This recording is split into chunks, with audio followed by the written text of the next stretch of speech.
she inherited it from my grandparents. All I know is that my grandparents were Swiss. They travelled across Europe in the 1920s back to England. With something like this, the appeal is instant. Everybody loves it. I'm sure you can't not but love it, you know. And as for, you know, where it was made, obviously we're talking Italy. Yeah, it's got a signature on the back. Has it? Gave it away. Let's have a look. It's got Firenze, which I understand is Florence. Oh, right, let's have a look. Oh, there we are. Malavole Firenze. Which, do you know, I'd love to turn around to you now and say, you know, he's so well known, and he did this, and he did that. Well, I'm sorry, I can't tell you anything about him at all. The simple truth is, with this type of sculpture, that every time I see an example, it's by a different name. Let's have a look at the piece itself. Yeah. Okay, it looks as though we're dealing with something which is marble, but the material is actually alabaster, which is a close cousin, but it's a little bit softer. Yeah. I dread to think, once you've seen something like this in Florence on your grand tour in maybe 1910 or 1920, you've then got the problem of, how do I get it home? Well, they did.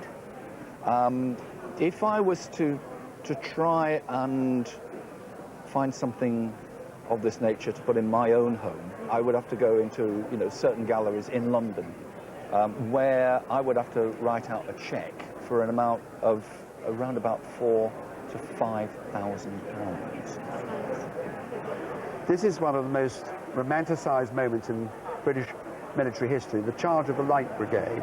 And here we have, at the moment of the impact, charging through the batteries, the throat plume streaming out behind. And this was there so that he could be identified by his other troops and men. Now, was it a moment of madness?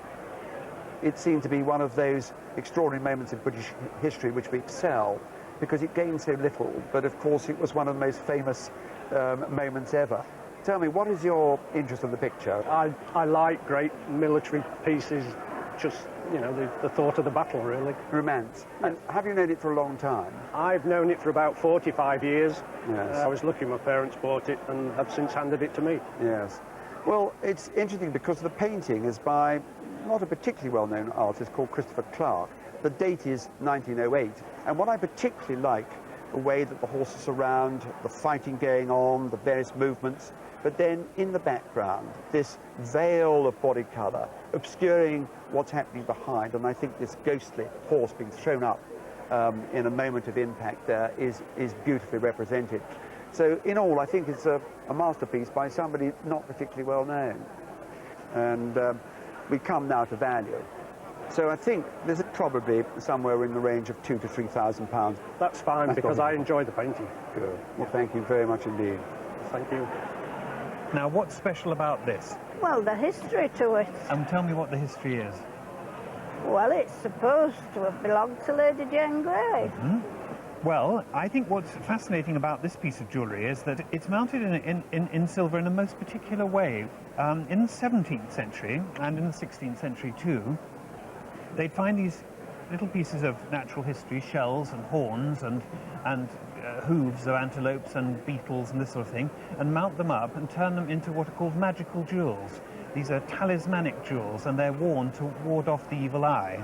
Now, it is a broken one, but I can see that it's a cowrie shell. Yeah. And the magical significance of the cowrie shell is that it's a fertility symbol, a female fertility symbol, yeah, which brings with it good luck. And we turn it over, and it says, rather disarmingly, Jane Grey died 1554. Yeah. Why on earth one should suppose that such a tiny, tiny little jewel should have anything to do with a Queen of England, albeit a Queen who only reigned for 9 days, is really stretching credibility to the limits, isn't it? Well, it is, yeah.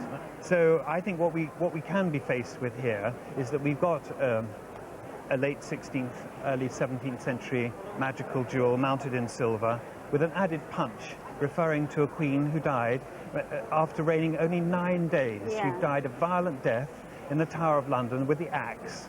And this, I know, and this is a reference to her. Yeah. She's a Protestant heroine, and that, I think, is why it's engraved on the back. And this is no way meant to deceive. It also no way is it meant for us to believe that this is a jewel directly from her. It's just a reference to an English martyr. Yeah. Marvellous, marvellous thing. Can you imagine how we're going to value this? Not really, because I can't see this has a lot of value. No, and I think you're absolutely right. I'd say its value is absolutely next to nothing, which is absolutely unimportant to me, because I think it's loaded with interest.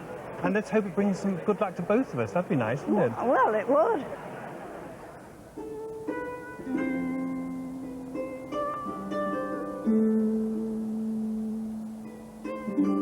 And finally, Paul, we're in my lady's chamber.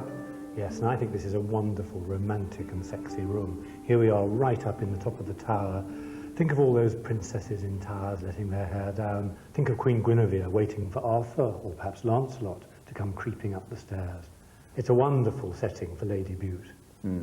The sad thing is, Lady Bute, she probably never slept here. The theme, again, is nature. We've got wildlife rampant round the dome, and particularly the lascivious monkeys. Bit racy for that time, wasn't it? I think it went a bit too far. Apparently Lord Bute had some of the bits painted out later. You're going to have some interesting dreams here, I should think. Colourful. Would you like to live here? I'll move in tomorrow.